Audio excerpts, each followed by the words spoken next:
यह कहानी है भगवान के भोले भाले भक्त की। प्रभु जानते हैं कि मेरा भक्त निर्मल है, छल कपट नहीं जानता, अब तो प्रकट होना ही पड़ेगा। एक समय की बात है, एक भक्त था जिसका नाम था धन्ना था। भक्त धन्ना जी का जन्म मुंबई के पास धुआन गांव के एक जाट घराने में हुआ। आपके माता पिता कृषि और पशुपालन करके अपना जीवन यापन करते थे। वो बहुत निर्धन थे। जैसे ही धन्ना बड़ा हुआ, उसे भी पशु चराने के काम में लगा दिया। वह प्रतिदिन पशु चराने जाया करता था। गांव के बाहर एक कच्चे तालाब के किनारे एक ठाकुर जी द्वार था, जिसमें बहुत सारी ठाकुरों की मूर्तियाँ रखी हुई थी। लोग प्रतिदिन वहां आकर माथा टेकते और भेंट अर्पण करते थे। धन्ना पंडित को ठाकुरों की पूजा करते, स्नान करवाते, वो घंटे खड़खड़ाते रोज देखता था। अल्प बुद्धि का होने के कारण वो समझ न पाता। एक दिन उसके मन में आया कि देखते हैं कि क्या है।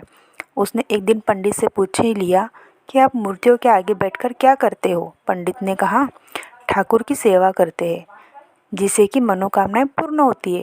धन्य ने कहा, यह ठाकुर मुझे भी दे दो। इससे छुटकारा पाने के लिए पंडित जी ने कपड़े में पत्थर लपेट दे दिया। घर जाकर धन्य ने पत्थर को ठाकुर समझकर स्नान कराया और भोग लगाने के लिए कहने लगा। उसने ठाकुर के आगे बहुत मिन्नतें की। धन्य ने कसम खाई कि यदि ठाकुर जी आप नहीं खाएंगे तो मैं भी भूखा ही रहूँगा। उसके यह प्रण देखकर प्रभु प्रकट हुए तथा रोटी खाई और लस्सी पी। इस प्रकार धन्य ने अपने भोलेपन में पूजा करने और साफ मन से पत्थर में भी भगवान को पा लिया। जब धन्य को लगन लगी, उस समय उसके माता पिता बूढ़े हो चुके थे और अकेला नवयुवक था। उसे ख्याल आया कि ठाकुर को पूजा से खुश करके यदि सब कुछ हासिल किया जा सकता है तो अवश्य ही यह करना होगा, जिससे घर की गरीबी चली जाए तथा सुख आवे। ऐसा सोचकर ही वो पंडित के पास गया। पंडित ने पहले ठाकुर देने से मना ही कर दिया था। ठाकुर की पूजा अकेले नहीं कर पाएगा। दूसरा, तुम अनपढ़ हो। तीसरा, ठाकुर जी मंदिर के बिना कहीं नहीं रहते और न ही प्रसन्न होते, इसलिए तुम जिद मत करो, खेतों का संभाल करो। ब्राह्मण का धर्म है पूजा पाठ करना, जाट का कार्य है अनाज पैदा करना। परंतु धन्ना टस से मस न हुआ। अपनी पिटाई के डर से पंडित जी ने जो शालिग्राम मंदिर में फालतू पड़ा था उठाकर धन्य को दे दिया और पूजा विधि उसे बता दी। पूरी रात धन्य को नींद न आई। वह पूरी रात सोचता रहा कि ठाकुर को कैसे प्रसन्न करेगा और उससे क्या मांगेगा। सुबह उठकर अपने नहाने के बाद ठाकुर को स्नान कराया, भक्ति भाव से बैठकर लस्सी पी और रोटी पकड़ाई और उससे प्रार्थना की, हे प्रभु भोग लगाओ, मुझ गरीब के पास रोटी लस्सी और मक्खन ही है और कुछ नहीं। जब और चीज़ें दोगे तब मैं आपको आगे रख दूंगा। ये वो वहाँ ही बैठा ठाकुर जी को देखता रहा। अब पत्थर भोजन कैसे करे। पंडित जी तो भोग का बहाना लगाकर सारी सामग्रियाँ घर ले जाता था, पर भले ही बालक को इस बात का कहाँ ज्ञान था। वह व्याकुल होकर कहने लगा कि क्या आप जाट का प्रसाद नहीं खाते? दादा तो इतनी देर नहीं लगाते। यदि आज आपने प्रसाद न खाया तो मैं मर जाऊंगा, लेकिन आपके बगैर नहीं खाऊंगा। प्रभु जानते थे कि मेरा भक्त निर्मल है, छल कपट नहीं जानता, अब तो प्रकट होना ही पड़ेगा। 1 घंटा और बीतने के बाद धन्ना क्या देखता है कि श्री कृष्ण रूप भगवान जी की रोटी में मक्खन के साथ खा रहे हैं और लस्सी पी रहे हैं।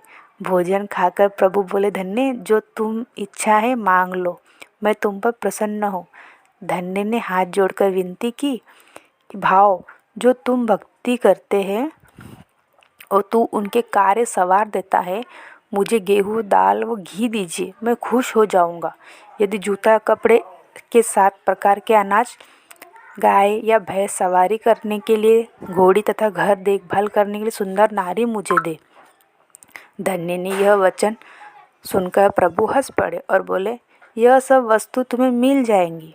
प्रभु बोले, अन्य कुछ?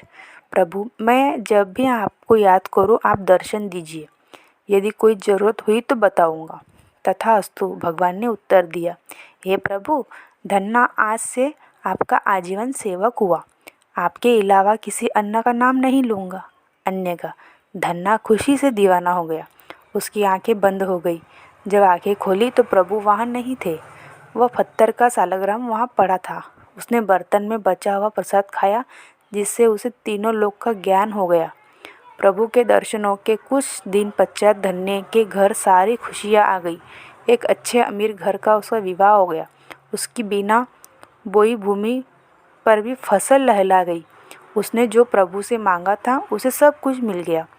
किसी ने धन्य को कहा, चाहे प्रभु तुम पर प्रसन्न है, तुम्हें फिर भी गुरु धारण करना चाहिए। उसने स्वामी रामानंद जी को का नाम बताया। एक दिन अचानक ही रामानंद जी उधर से निकले। भक्त धन्य के दिल से खूब सेवा तथा दीक्षा मांग ली।